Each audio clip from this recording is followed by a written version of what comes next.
Hello, my main man, the Birdman, my co-host on Hey, the official call. And my brother, I am glad to be back. I was in for Puerto three Rico. Puerto Rico for 3 weeks. And Yeah. I'll tell you this, Birdman. The first week I was there, within 3 days, I get a call from Gustavo, the president of the WBO, by Uh-huh. way of Paco, and they were honoring the WBO champ, Xander Zayas, uh, Hmm. who is Puerto Rican, and what a fantastic little tribute they gave him. It was at a high school. They had kids there, and they honored him. Yeah. I don't know um, if this picture, I'm showing this picture on my phone. This is Yeah. him, Look at you. yes, sir, with his belt. And then Yeah. there was, a guest appearance from someone that I know you know well, which I'm putting up, and you Felix. reckon Felix Tito Yeah. Trinidad Yeah. was there, Yeah. and it was just a great moment. It was a great time, and yeah, that was my first week in Puerto Rico. Yeah. Uh, But you know, which WBO, they do that quite a bit. They are very connected to the community. Yes, I can tell you that the times that I've gone down there for a convention, they're always outreaching to the community, which is so important that boxing give back, to the yes. community because uh, without the community, there would be no boxing. you E- know, so exactly. And you got to yeah. start with the young kids. You got to Yes, start with when yes. they're young. And there was another time. Excuse me. There was another time when I was in Puerto Rico, and it was right around Christmas time. I think it was, yeah, it was in December, and I got a call from Paco, and they were giving away 100 bicycles. And Yeah. bicycles are very important in Puerto Rico. Hmm. So he told me about it. I agreed to go, and it was just fantastic to Hmm. see the look on those kids' faces Yes, when yes. we were passing those bicycles out. Yeah, yeah, It was great. yeah. But to do a little house cleaning before we start the show, I want to give a shout out to my son, Kenny Jr. He has a birthday tomorrow actually, and he'll be coming to Vegas. He lives in Phoenix, Arizona, but he will be coming to Vegas tomorrow, and we're going to do a whole a big family get together with him and friends. And also, I'd like to give a shout out to our producer, Miss Kales. She Oh just had yeah. a she just had a she just had a birthday just on the 7th, which was just a few Uh-huh, days ago. So shout uh-huh. out to you as well, Miss Kales. Yeah. Yes, sir. So anyway, to start out our show, we're gonna, Bert, I'm gonna pass the torch to you because whenever there's a close fight, and people just have to understand, boxing fans have to understand when there is a close fight, the judges have to rely on the boxing criteria, which Birdman, you'll explain to them what it is, Hmm. because there's always going to be on these close fights unhappy camp. Yeah.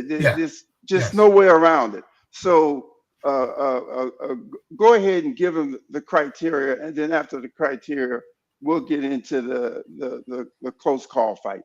Yeah. Sounds good. Well, in professional boxing, as in all sports, there is a criteria by which that sport is judged. And in boxing, that criteria is based upon basically two things: effective aggression. Now, what effective aggression means is clean punches landed. Clean punches landed. Okay.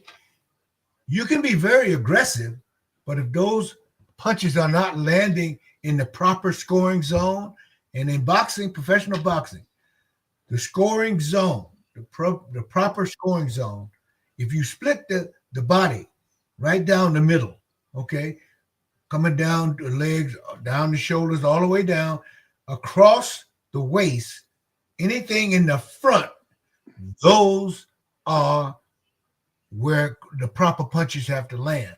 If you're throwing a rabbit punch back here or kidney punches over here, those punches don't count. They landed, but they don't count.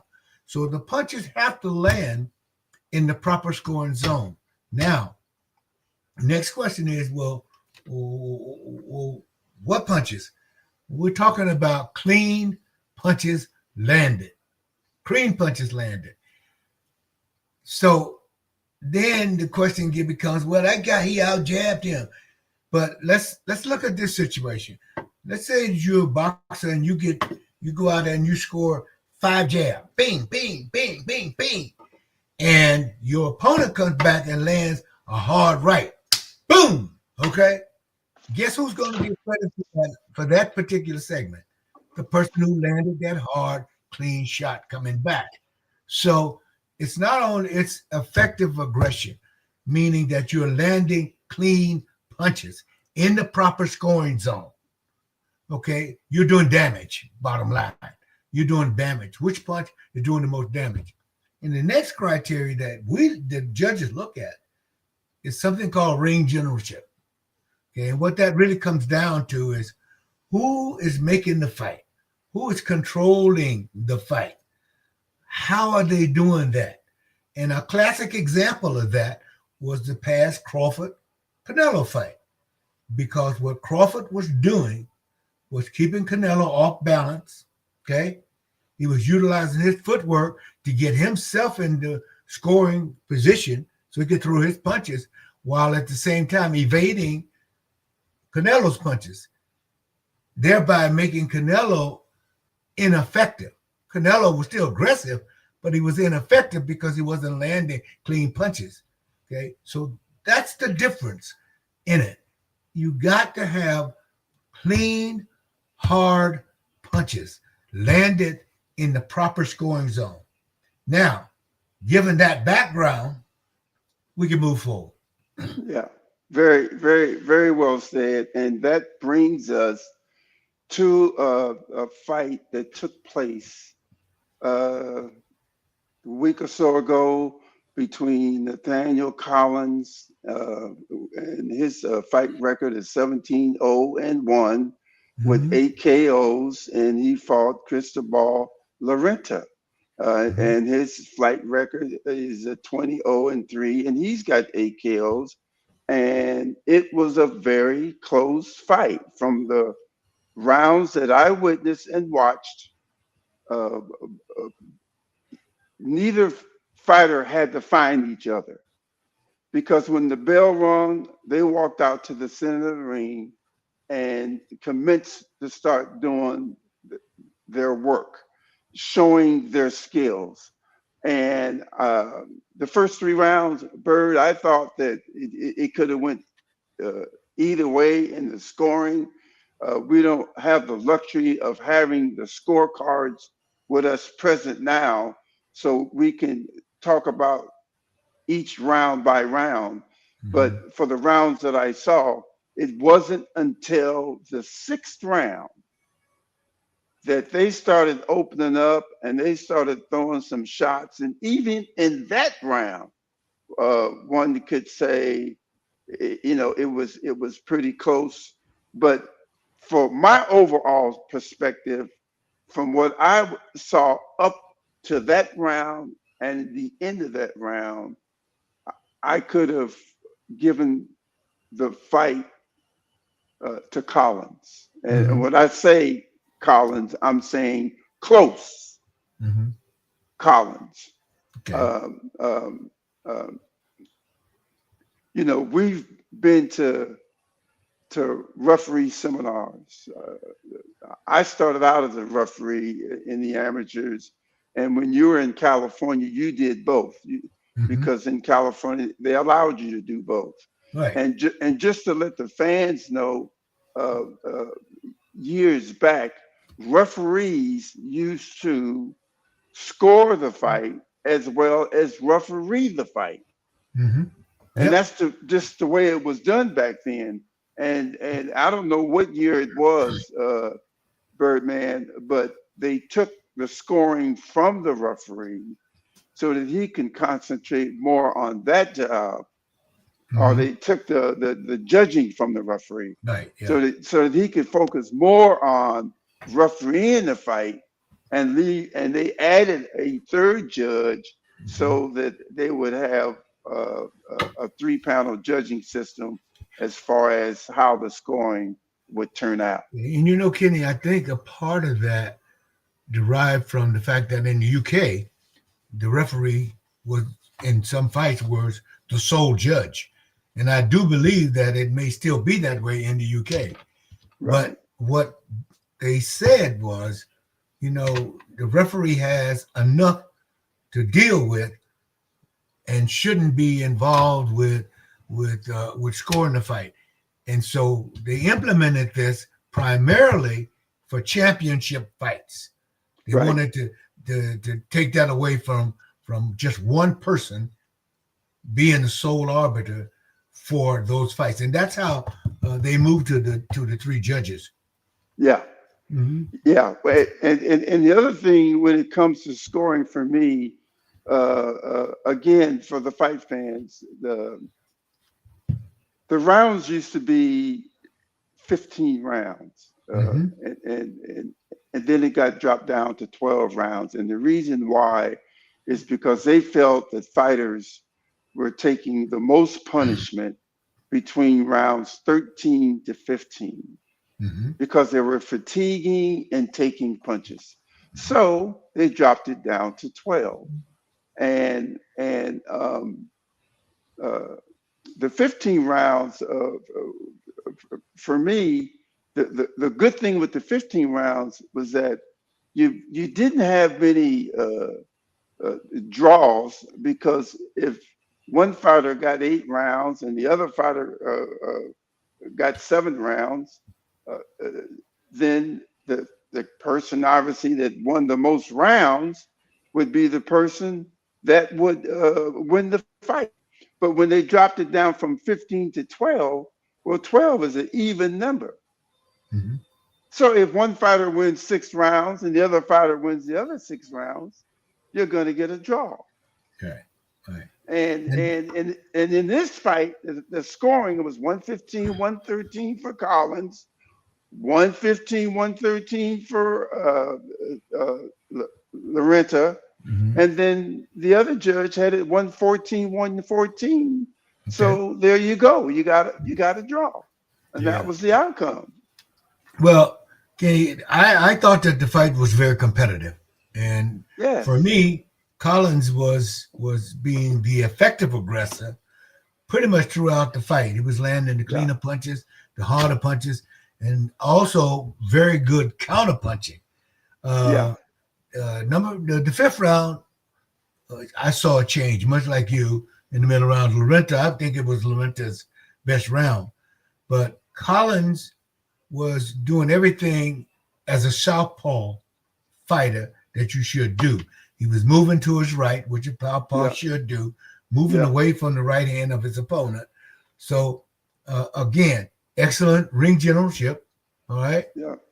I didn't view the decision as outrageous. I really didn't. It was Yeah. a good bout, much back and forth action. I think the key factor was uh, overall the overall punches landed, the harder, cleaner shots overall, I think was landed by Collins, even though he was the other fan was taller. Collins didn't allow him to fight tall. You know what Yeah. I'm saying? So it was. I just don't see the decision to be outrageous. Uh, Right. some fights are that close, they're Yes. that close. Yeah. And this was one of them.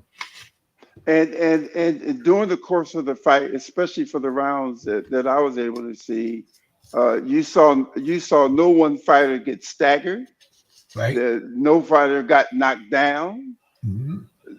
No fighter, and I don't know how alive CompuBox is, but there were no CompuBox numbers to say Mhm. Collins threw 400 punches and landed 130 Yeah, or right. any of that nature. Yeah, So without that information, and judges don't use that information, what they see with their eyes is what right. they have to make a decision Right. on when Mhm. that bell rings at the end of the round.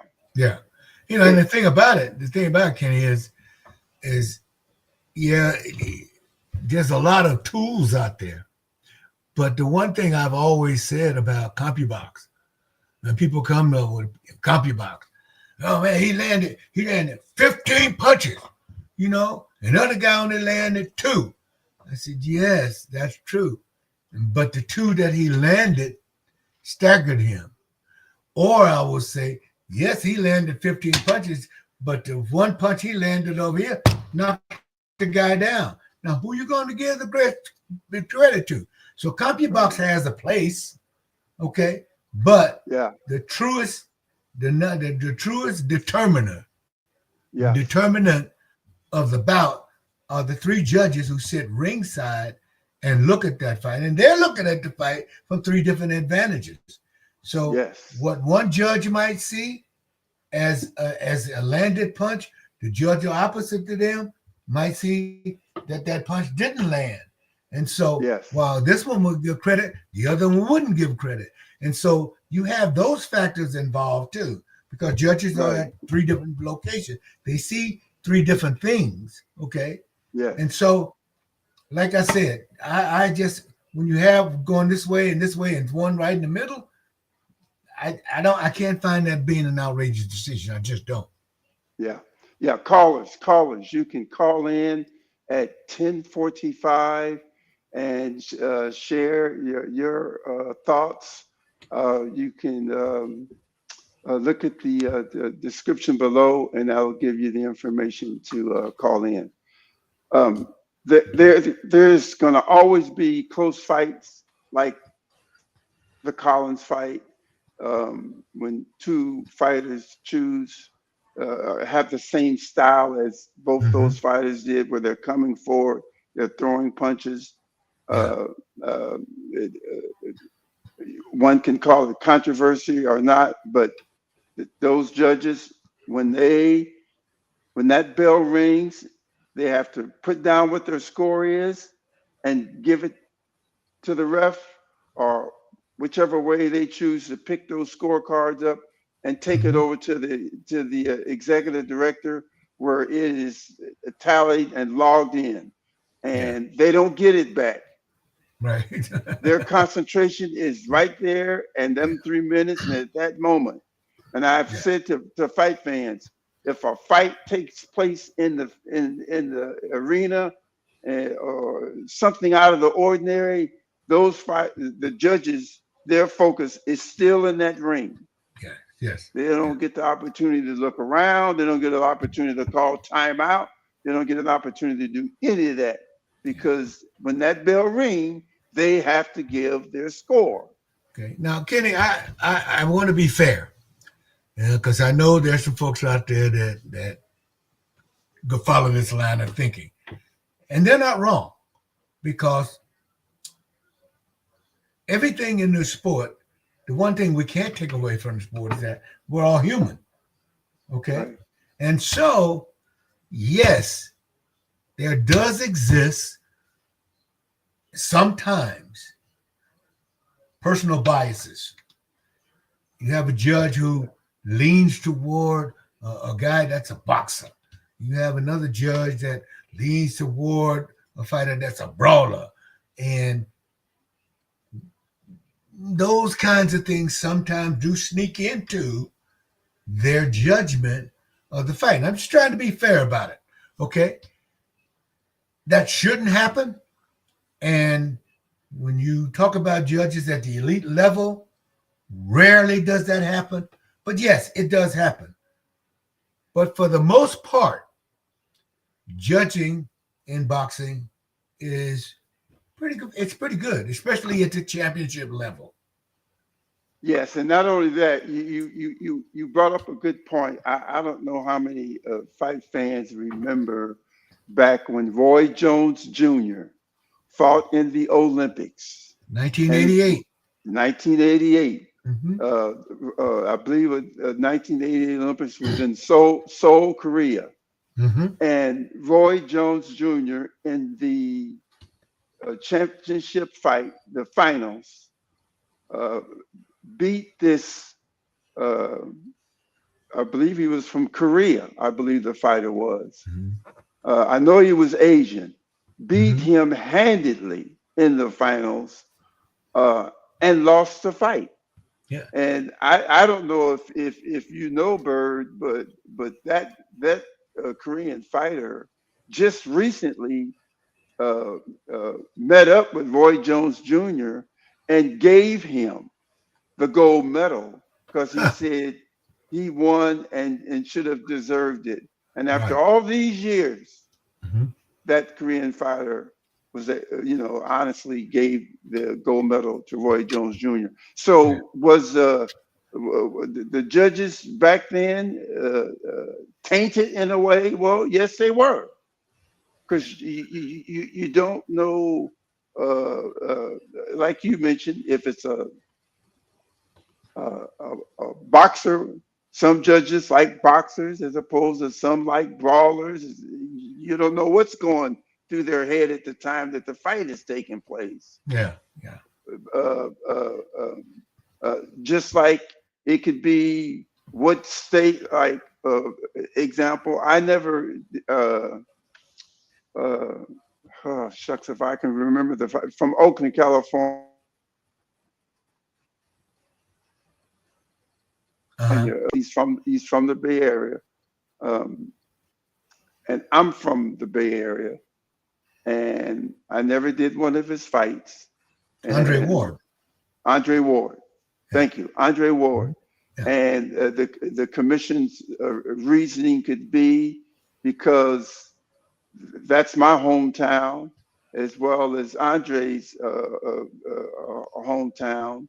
That putting me in the ring with him could and something happened in the ring uh, that favored Andre, then there could be controversy. Mm-hmm. Yes. So to prevent controversy, they just don't give me his fight, which hey, I understand. I can Yeah. handle that.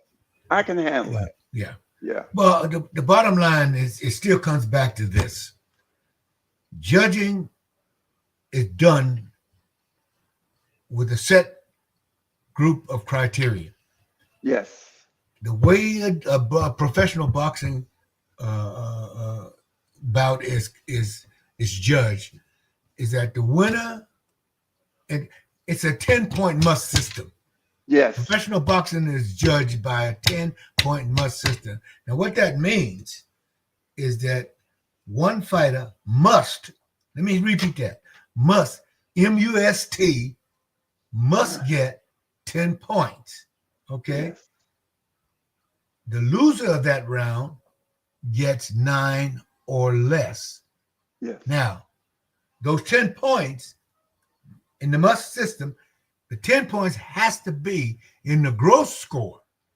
Okay? Yes. Because in the net score, what if there was a point deduction? Okay? Yes.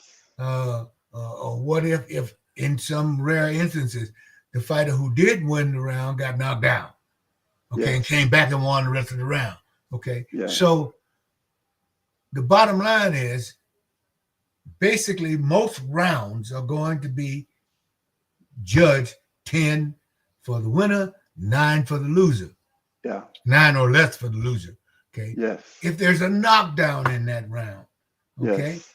then the winner's going to get 10 and the person who got knocked down is going to get 8 or less, Yes. okay? So that's the information and the tools that the judges have to look at this fight and make a determination as to who did what in order to earn 10 points. Yeah. Okay. So Ve- that's what people have to understand. And, your guy could win 2 minutes of one round. Yeah. Okay. 2.5 minutes of one round. And it dropped in the last 30 seconds. Guess what? That's going to change the dynamic of that fight. And Yeah. it happens in every sport. You It could be happens. winning a basketball game right up to the last 5 seconds, and the guy goes up, makes one free throw, wins the game. Goes up, makes a layup, wins the game. You could be winning a football game all the way Yes. down 2 seconds, and the guy kicks a field goal, wins the game. Okay? Yes. So the fact that someone has been dominant doesn't always equate to them winning. Exactly. Very well said. Again, we want callers. If you like to call and air your views onto the show, the description is there for you. The number to call in on. I want to quickly uh, touch base on the Pitbull versus Roach fight. Yeah. It's gonna be a scrap. It's going to be a scrap, and we believe because of the no possible rematch between Tank Davis and Roach, Yeah. that Roach has decided to move on, and his opponent is apparently going to be Pitbull. Yeah. Well, they're going to fight for the interim. It's a move up. They're going to be fighting for the Yes, WBC interim 140. Roach is moving up from 135. And yeah, I agree with you. The rematch with Javante, which should have happened, in the opinion of most people, that dissolved when Javante decided that he was going to do basically an exhibition with Jake Paul. And $40 million can, yeah, probably factor in there somewhere. You know what I'm yes, saying? exactly. But most people still feel that basically Javante dodged that rematch with Roach, and because a lot of people think that Roach won the first fight in spite of all of the controversial incidents in that fight. Yes, Most people still thought that he won it in spite of all of that. So I guess on the one hand, it's a smart decision by Javante to dodge the rematch. On the other hand, when you talk about the game itself and what one owes to the game, um, the rematch would have probably been the way to go. And then, do the exhibition with Jake Paul. But $40 million can sway you. 40 million can sway you. I have no problems with what Devontae is doing because then there's a talk about him retiring. And uh, Bird, we've seen in this game, uh, Sugar Ray Leonard retired 2 or 3 times. I mean, we can go down the list. Yes, Larry we can. Holmes Yeah. and have retired, and they've come back. And but I don't know if they went out like the way Tank is possibly going out by making 40 million. Yeah. But but it's his life, it's his choice. Whatever he chooses to do is strictly on him. Mm-hmm. And again, I want to remind the callers, the number and the link to join in on this call is in the description. Yeah. And you Uh, know what? They do have a common opponent. Pitbull lost to Javante narrowly mhm, back in mhm. December of 2021. So that would have, those things do factor in. But there's a rumor that if Pitbull wins this fight, uh, it would be that he's going to become the face of Mexican boxing. And that's very, very doubtful to me. That if Yeah. Pitbull wins this fight, he's going to become the face of Mexican boxing. And the reason for that is there's a fellow out there whose name is Canelo. As long as he is competitive, he's going to be the face of Mexican boxing. So a fight like this is not going to change. It's not going to, allow this man to become the face of Mexican boxing. Right. Yeah. Canelo's is got too many fans. He's he has elevated himself to a level because for me, my favorite Mexican champ was Julio Cesar Chavez. El Gran Champion. Yes, Yeah. sir. And and Canelo, I would put in the second spot. Yeah. Yeah. Uh, I'd for agree with that. and and for what he has done for the sport Mm-hmm. and for the Mexican people Yeah. Yeah. is you know where do you start and where you begin? Yeah. Yeah. I would think that before it's all over with, and I'm talking about for Canelo retiring, that he would do uh, uh, a fight, a retirement type fight, something of Mm-hmm. that nature, Yeah. because it's all about his career, what His he's done legacy. for the sport, his legacy, Yeah. and it'll just be a big fiesta when Yeah. it's all said and done.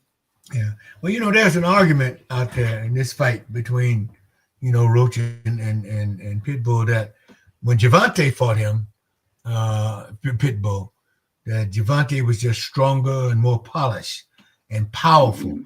than Pitbull. But if you watch Pitbull at all, the one thing you know about him is that he's known for his relentless pressure and power punching. While Mhm. Mr. Roach, uh, Mr. Roach is more prone to be a boxer, choosing his shots Yeah. and using his combinations to mitigate the power shots coming back at him. Right. So I think it's almost this fight is almost similar to an Ali versus Frazier Yeah. fight, Exactly. with Ali, the very polished boxer, and Frazier, the relentless pressure coming in. Right. And so that's sort of how I see it. Okay. Uh, yeah, yeah. So I guess the key is that will Roach have enough power to hold off Pitbull Pitbull. and command his respect? Yeah. Use his speed to offset Pitbull's power and pressure. Because if he can do that, and styles do make fights. If he can do that, then it's going to be. I think it's going to be a competitive fight, no matter what. Yeah.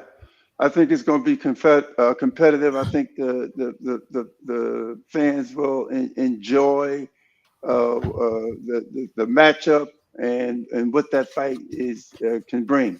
Yeah. As well as that fight, tell me about Birdman Ennis versus, is it Lima. LeMay? Lima. Lima. Yeah. Oh. It could be Well, another good one. It could be another yes, good it one. is. Yes, it is. Yes. I think that Ennis is moving up.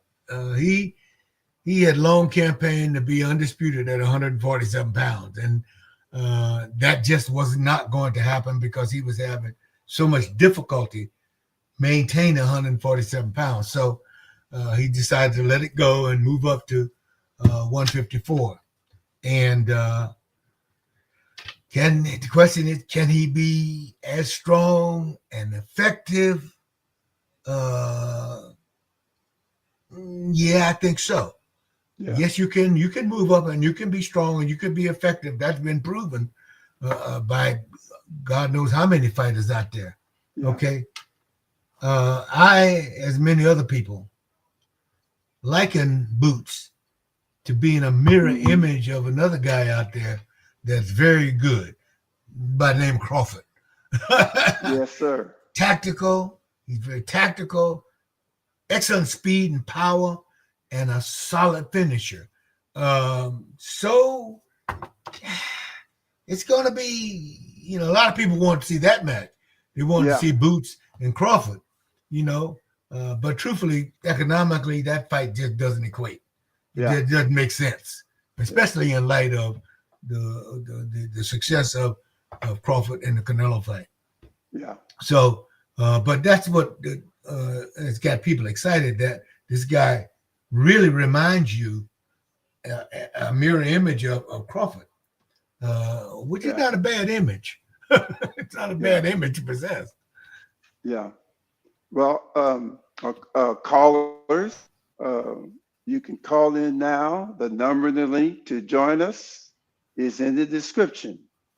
Um, uh, Birdman, between 154 and 168, that seems to be where all the heat and the action and those weight classes appear to be where things are starting The heat to up, yeah. yes. Yeah. Thanks for Well, helping me there's one there. more though. Thanks for There's one. helping me there. You got that, but there's one more out there What's that? that people are still excited about. That's a heavyweight. Little Yes. fellow over there, little fellow Ukrainian guy. He's still stirring it up. Mr. Usyk. He's Usyk, brought a lot Alexander of Usyk. excitement and to the heavyweight division. But Yes, he I agree has. with you. Between 147 and 168, woo, a lot Yeah. of stuff. A lot of stuff. There's a lot of stuff, and if you choose to dangle in those weight classes, you better come ready Yeah, yeah, because the guys that are there are ready. yeah, Cat. Yeah, Now, they are ready. yeah, the curiosity, Kenny, about this fight between Boots and Lima Yeah. is that the promoter, Eddie Hearns, on the one hand, says that Ennis is the next face of boxing. Hmm. Yet most believe that the opponent that the promoter picked, Lima, okay, is the weakest one in the 154, 160-pound class. So if Right. you promoting your fighter as the face of Yeah. boxing, the next face of boxing, why would you put him in with what is perceived to be the weakest person in the division? Yeah. That doesn't make sense. Yeah. It just doesn't make sense, especially if you thought that Boots would have been a legitimate contender or opponent versus Terrence Crawford. Yeah. Why would you? You know what I'm saying? Yeah. Something's not computing here. Why would you Right. want Right. to match him up against the Yeah. weakest guy basically in the division Yeah. if you think that he's going to be the face of boxing? Yeah. Exactly. Exactly. Well, yeah. Uh, uh, uh, uh, there's always a lot of juggling going on. Uh, they'll say things, especially promoters, and then we'll sit back and see what the one would say the public comment is about it, and if it favors or if it looked like it's going to be interesting enough to make it happen Mhm. or not make it happen. Bird, and we've seen it over the years. uh, they'll try to promote a fight, but if the promotion during that fight don't work, uh, then a fighter could in sparring practice hurt his pinky ring or finger, or something can happen for them to postpone it for a while Yeah, yeah, and allow it to get a little more juicier yeah, yeah, before they make it happen. So yeah. They sometimes get beat up in the gym too. and sometimes they get beat up in the gym, Yeah. and things that we don't know about or see, but we know that there's a reason for it. Yeah. And if the reason is for holding it off for now or whatever the case may be, that's something that they'll do for the betterment of Yeah. the fight card itself. Yeah. And Yeah. callers out there, you can call in now. The number and the link to join is in the description below. And tell us what you think about these fights. Do you think Mr. Boots Ennis, you think he's a, do you think Lima is a legitimate opponent for Boots? Yeah. What's your Right. thoughts out there? Call in. The number Yeah. and the link to join is in the description below. Yeah. So, Birdman, I want to just touch. I know that we didn't have this in our notes, but we have time, and that is the fight coming up with Fandora and shucks, I get another one of those brain freezes. One time, Keith. Yeah, Thurman. Keith Thurman. Yes, yes. Uh, I've been reading a bit of advertising on that. I think that fight could be a good fight. Um, when you look at the particulars at Fundora, that's fighting. It reminds me back when Tommy Hearns came into the game at welterweight with his height and reach.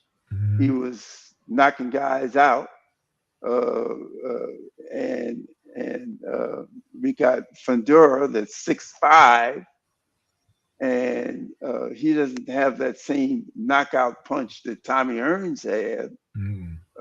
but uh, his height makes it difficult for fighters to get to him Yes. or get to him If in the way that they would like to. if Fandora fights tall, if he Right, uses that height and uses that reach, yes, it would be a very it would make it very difficult for someone who's shorter in stature to get in. But fighters don't always do that. right. Fighters don't always use their natural tools. They That they don't got. they don't always use them in the most efficient and effective manner. Put it that way. Right. Uh, so uh, that's going to be a challenge. I like it. I mean, I like the fight because it does it there's some factors in there that you don't normally see in fights. This Yeah. one with a person being so tall and the other one so short, and I've always liked those fights because I wanted to see if the guy could go in there and chop that tree down. Yes. And I think most Yes. people who are watching those kinds of fights, that's what they want to see. They want to see if you go in there and chop that tree down, Yes. and the tree wants to stand tall, so Yes. that's what I Yes. see in this fight.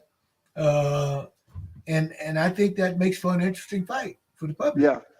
Well, for Keith, like you said, he has to come in with a game plan.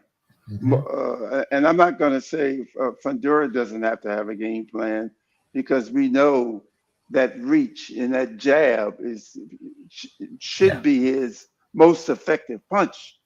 So the question is, Keith, what your plan A is going to be, and if plan A don't work, what's your plan B? Because got to come in with a plan to, like you said, chop that tree down. Yeah. Yeah. Because Yeah. that tree, if it stands tall, it's going to be difficult to chop down. Yeah. Yeah.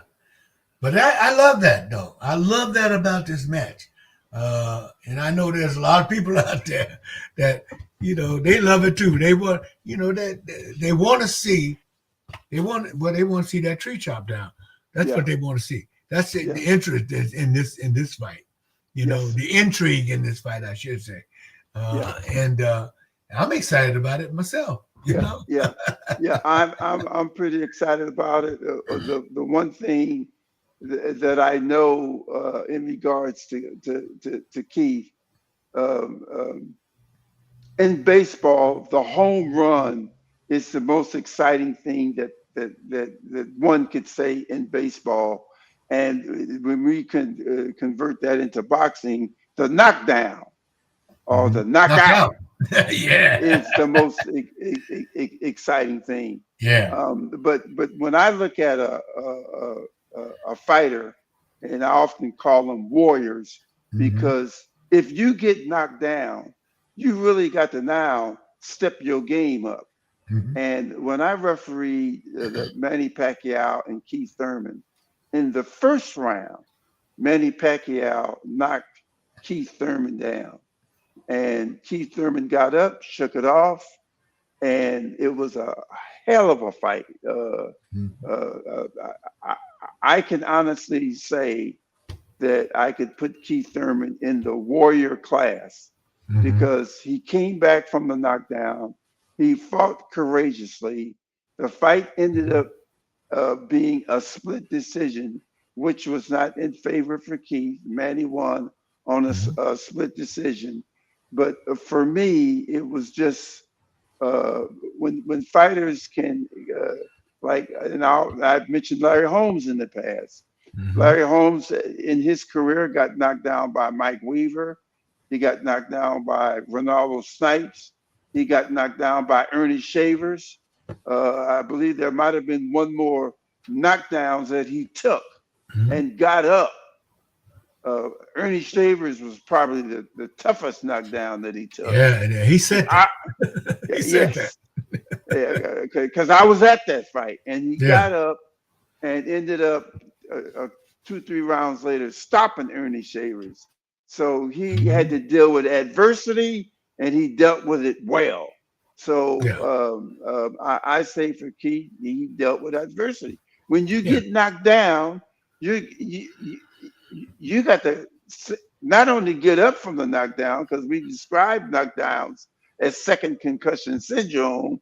He has to get up from that Hmm. and step his game up to another level, to because once you've taken the 8 count, that your opponent is coming at you to That's finish right. you That's off. right. Yeah. So And yeah. and the other thing about Keith is he's fought some tough fights. Pacquiao Oh obviously was yes. one, but the other one was with man, Sean Porter. Sean Porter, Sean Porter is nonstop in your face. in your grill.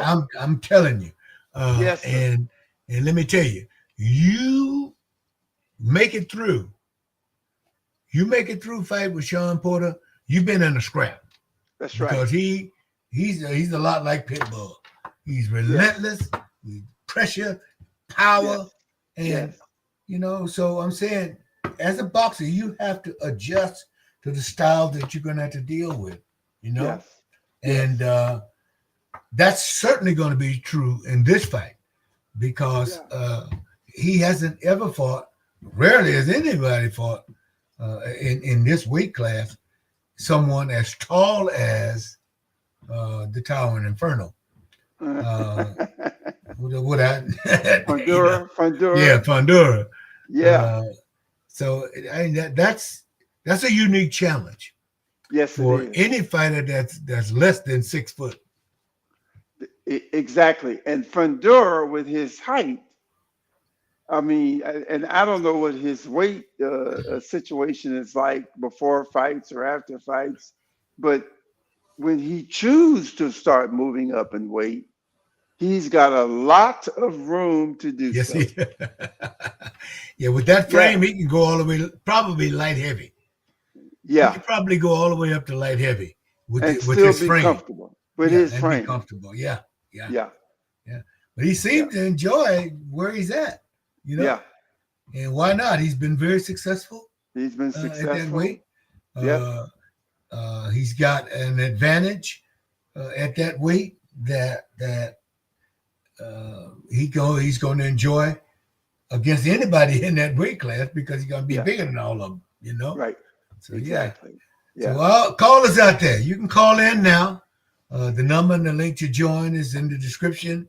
You can tell us what your thoughts are on some of these upcoming fights with Boots Ennis and Lima and Pitbull going against Roach. Uh, you know, Yep. call in and let us know what Come you in, think let about us it. know. Yep.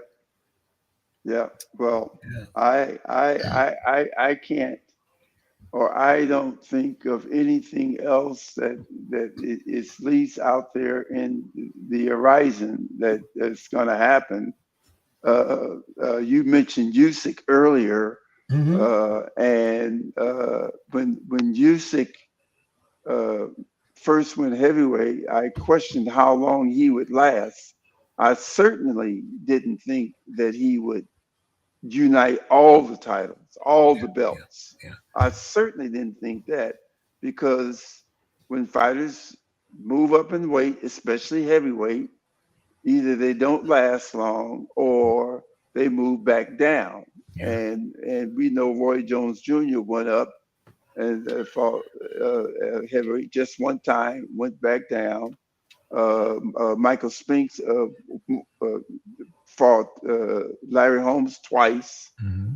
I think there was a kid from England he fought that was a heavyweight before he fought Mike Tyson, Mm-hmm. and we know the story on that. Yeah. So yeah, uh, But I tell you something though, Kenny. I'm in another class. I did Usyk. I did Usyk's fight yeah. when he won the cruiserweight title. And I And, did the fight before that when yeah, he yeah, and united the WBA and the WBO belt. yeah. So and I'm telling you, watching this man in that fight, and then later, and I did a couple of others when he was in, I think it was a Super Six, something like that.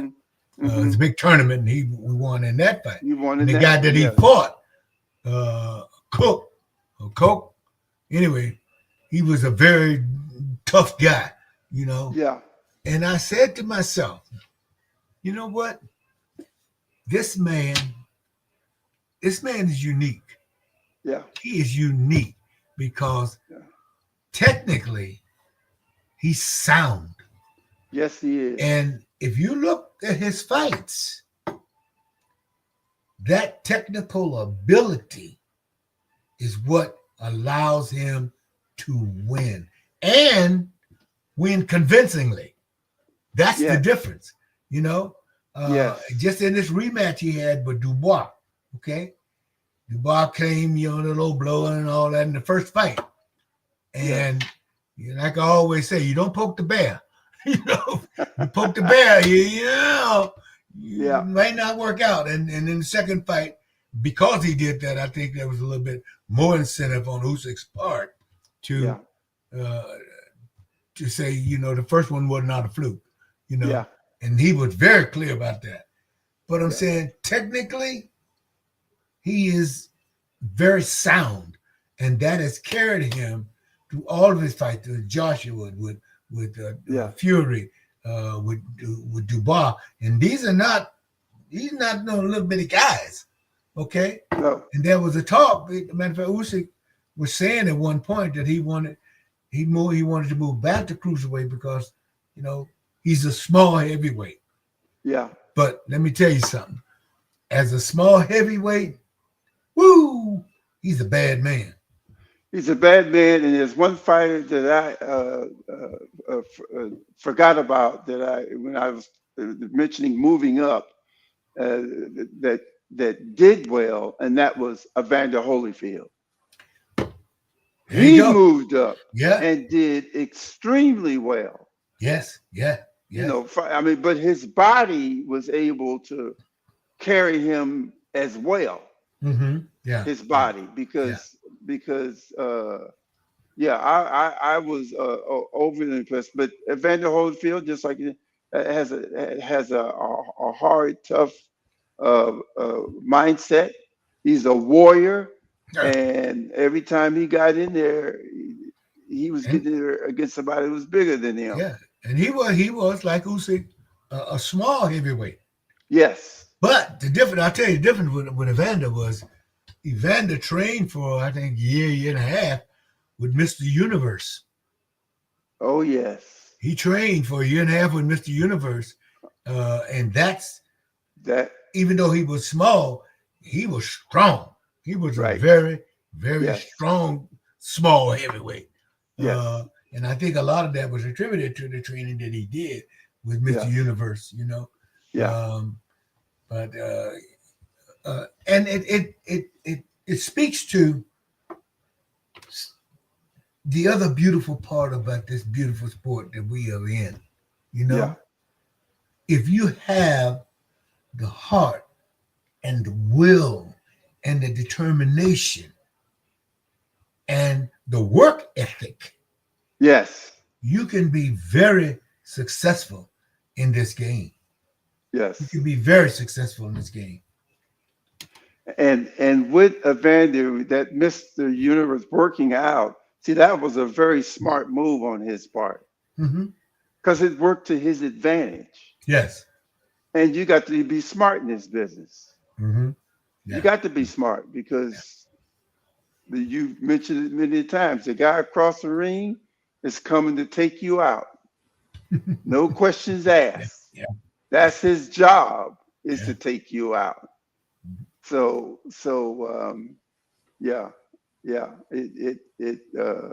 yeah, he did well. He did Yeah. well in his career.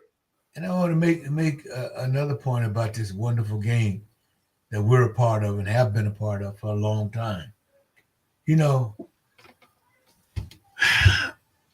it takes a lot of courage to step into that four square,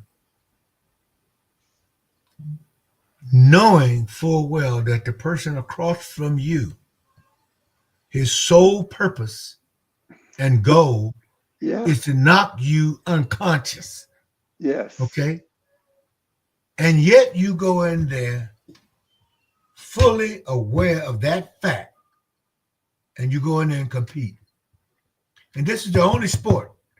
Well, now you MMA too, you yeah, know, but oh yeah, this is the only sport where the and still in boxing, even though there is stuff out there in MMA, okay, because in MMA, you don't have to knock the man unconscious to win. You can, yes. you can You make him tap out and make him tap out, break his arm and all kind. But break his arm. in Yeah, boxing, the sole goal is to knock your opponent unconscious. And yes, you stand in that ring looking across at that opponent, knowing full well that's his goal or her yeah, goal. Okay? yeah, And yeah. yet they do it. They do. So they deserve all of the credit in the world for what they just for the fact that they're willing to step in there and try it Yeah, and do it. and do it. Boxers, you should tip a hat to all of Yes, those boxers out there that yes, are doing it and have done it and will do it. You yes, need to tip a hat to them because boxing is a beautiful sport.